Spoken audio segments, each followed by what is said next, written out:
Welcome to the Hillsdale College K-12 Classical Education Podcast, bringing you insight into classical education and its unique emphasis on human virtue and moral character, responsible citizenship, content-rich curricula, and teacher-led classrooms. Now your host, Scot Bertram. Thanks for listening. The Hillsdale College K-12 Classical Education Podcast is part of the Hillsdale College Podcast Network. More episodes at podcast.hillsdale.edu or wherever you find your audio. You also can find more information on topics and ideas discussed on this show at our website, k12.hillsdale.edu. We're joined today by Michael Berndt. He is Assistant Director of Curriculum for Hillsdale College's K-12 Education Office. Michael, thanks so much for joining us. It's good to be here, Scott. Speaking a bit today on liberal arts and natural sciences from February 29th through March 1st of 2024, the Hoagland Center for Teacher Excellence presenting a seminar on the art of teaching the sciences. What would you say, how would you describe the classical approach to teaching the natural sciences? Yeah. Well, again, there's that word classical, right, which is so easy to misunderstand or to take in the wrong direction. So first, if I can say a word about that, again, the word classical, we shouldn't be tempted to take that too historically. And I think with a question like this, we see how that can go wrong. Mm-hmm. If a classical approach or classical education is the way the medievals did education, then a classical approach to science doesn't look very attractive, right? But if we consider something a little bit more essential here, and we think of classical education as something which is based on the classical understanding of human nature, then I think we can consider this question as how can we approach science? How can we do science in a way which is most appropriate to human nature, mm-hmm. right? And there I think we start to get the better answer. So how do we do science in a way which is appropriate to human nature? And how is that perhaps different, if at all, from other ways of doing science? Certainly, I don't think that in a classical approach to science, we don't have, our own classical scientific method or a different way of calculating or anything like that. Right. But there's a different spirit, and I think that's really important. It's hard to articulate sometimes, but there's a different spirit. In the spirit of scientific inquiry in classical education has to be a spirit of wonder. And that's opposed to the kind of spirit, I think, of sort of modern scientific endeavor. Not that modern scientists don't wonder. Of course they do. But it is true that at the philosophical roots of the modern scientific project, what you have is not wonder, but really a desire for control. We see that clearly in Francis Bacon, who really is looking to do science for the sake of power. And we see it in many thinkers after him. We see it tacitly, at least, in Isaac Newton. We see it expressed very clearly in Karl Marx, right? Mm-hmm. Famously in his 11th thesis on Feuerbach, when he says that hitherto philosophers have only interpreted the world. The point, however, is to change it, right? And that's not just a Marxist interpretation, but that is, completely in agreement with John Locke and Thomas Hobbes and all the rest. And so whether modern scientists wonder or not, that spirit of modern scientific inquiry is one of control. So a classical approach definitely needs to be done in that spirit of wonder. I think, though, that sometimes it's easy for classical educators to be wishy-washy about wonder. It's almost an excuse to be lacking in rigor. As long as we get our students to wonder about things, then we don't really have to teach the kinematic equations, right? That's not the case. And by wonder, we mean something specific, and we mean something that, although it's present even in children, it's very serious. Mm-hmm. We mean wonder as the beginning of wisdom, as Socrates and Plato and Aristotle articulate it. Wonder it's a passion, right? We might say wonder isn't, I wonder what's for breakfast tomorrow.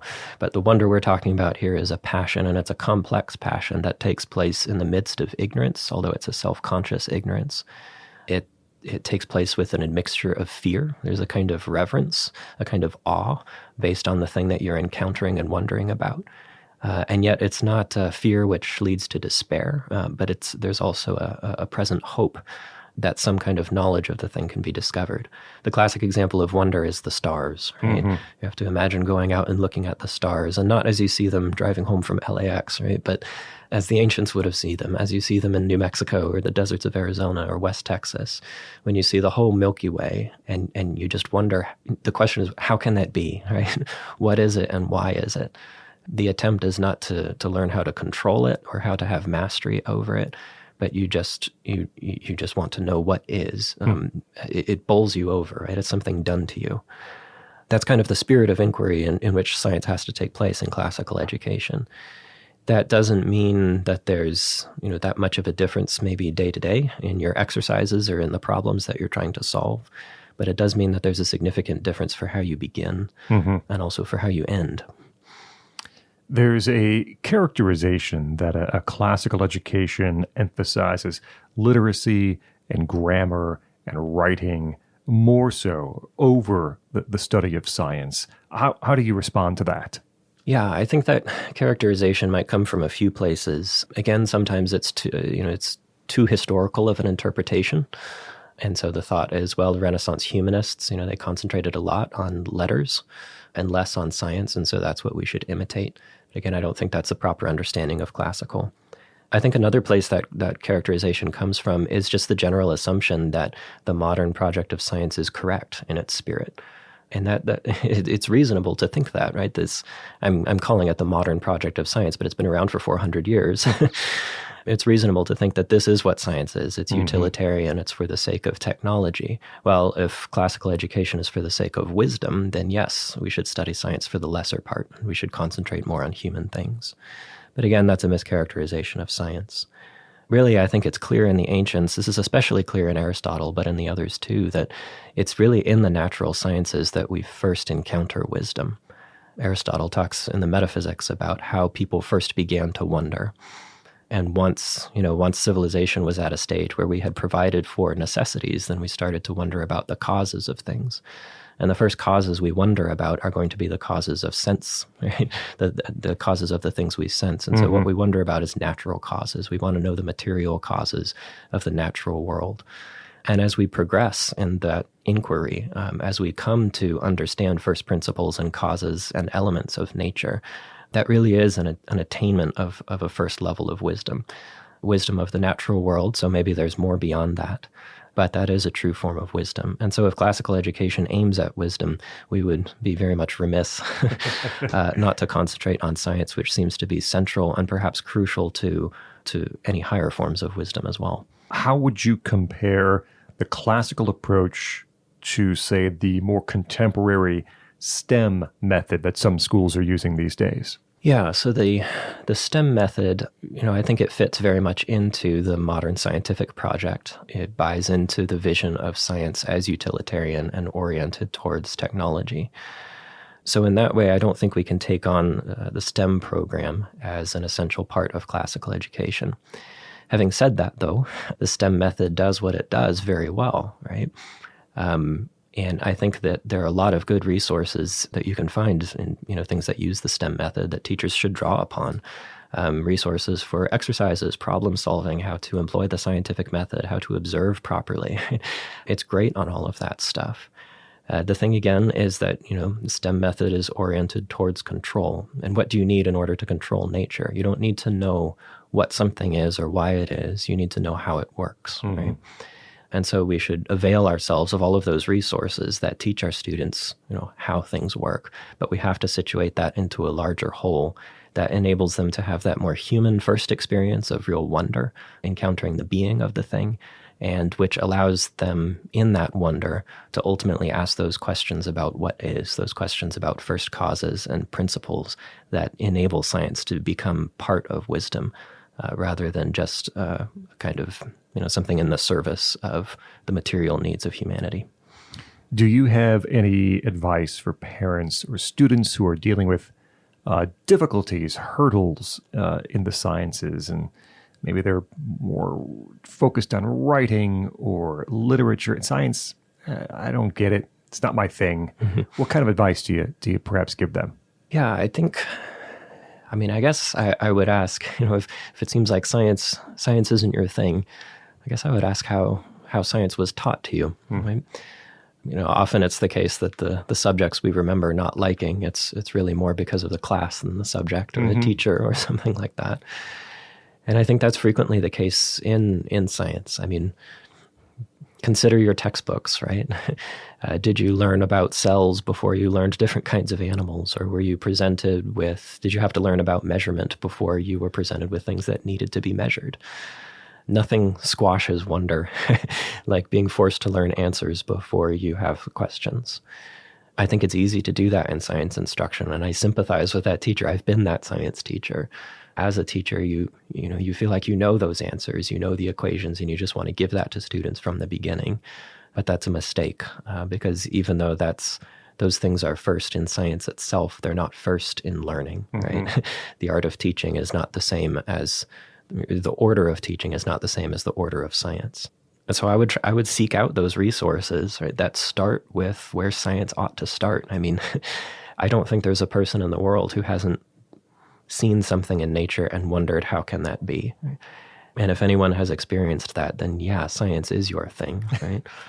I guess I would recommend specifically, right?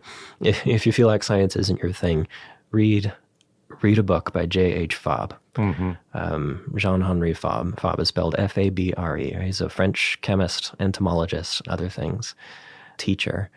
And he just writes about science in a way which is completely in accordance with the natural order of learning. He captures that wonder and beauty, and he just observes things before he asks questions. But he asks them in such a way that he's still able to retain scientific rigor. So yeah, read Fabre. Or maybe go back to a previous suggestion you made and look up at the sky. I know you're an astronomy guy. Yes, we talked about this previously. Man, if you could look up, and especially in a location like you mentioned, New Mexico, or even north here in Michigan, look up and not be filled with wonder and not want to figure out some whys. I just don't understand that. Yeah, exactly. Right. Nothing can be more natural. Right. At what point in education do you think a student should be encouraged to specialize? Yeah, that's a hard question, right? It's not always going to be at a certain age. It's surely going to be different for different individuals. But I guess I would think about, what does it mean to specialize in a certain branch of knowledge? What it means is to pursue a part of a whole because you believe that there's, some kind of knowledge, or you're going to learn something in a specific way by pursuing that part that you can't learn through any other part, right? If you decide to specialize in literature, then it's because you think that you can learn something in literature that you won't learn elsewhere. Well, what do you need to know in order to know which part to choose? It seems to me you have to know the whole. You can't know which part to choose unless you know it as a part of the whole. And so I think it's unjust to ask anybody to specialize before they've generalized. Certainly, I don't think I don't think that you really are ready to specialize when you graduate high school unless you've had a really incredible education. But most high school graduates are not at that point where they see something of the whole. They also don't have enough experience of themselves, to know exactly where they should specialize. So some kind of general knowledge and a strong general education is necessary before any kind of specialization, and that probably means that a fairly generalized college education is necessary too. Michael Berndt is Assistant Director of Curriculum for Hillsdale College's K-12 Education Office. Michael, thanks so much for joining us here on the Hillsdale College K-12 Classical Education Podcast. Thank you, Scott. Again, a reminder, Michael will be speaking on the theme of the natural sciences and the liberal arts at the upcoming Hoagland Center for Teacher Excellence Seminar on the Art of Teaching the Sciences. It's February 29th and March 1st in Grand Rapids, Michigan. To learn more and to register, go to k12.hillsdale.edu, click on the Events tab, look for Hoagland Center for Teacher Excellence, or you can email cte@hillsdale.edu. I'm Scot Bertram. We invite you to like us on Facebook. Search for Hillsdale College K-12 Classical Education. You also can follow us on Instagram at Hillsdale_K12. Hillsdale_K12 on Instagram. Thank you for listening to the Hillsdale College K-12 Classical Education Podcast, part of the Hillsdale College Podcast Network.